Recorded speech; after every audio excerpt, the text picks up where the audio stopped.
Staf Ahli Kepala Badan Gizi Nasional Bobby Kusuma mengatakan Badan Gizi Nasional bakal mendirikan Satuan Pelayanan Pemenuhan Gizi, program makan bergizi gratis di wilayah 3T atau tertinggal, terluar, dan terdepan di setiap kabupaten kota yang ada di Aceh.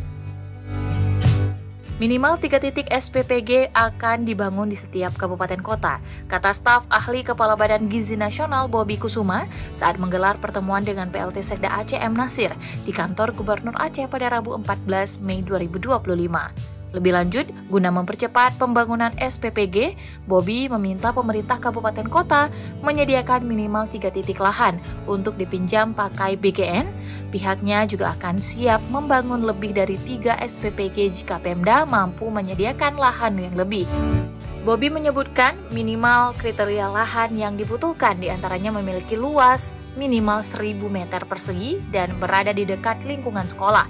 PLT Sekda Aceh M. Nasir menyambut baik rencana pembangunan SPPG di Aceh. Ia menyatakan siap mengkoordinasikan seluruh pemerintah kabupaten kota agar segera mempercepat penyediaan lahan yang dibutuhkan sehingga program makan bergizi gratis sukses di Aceh.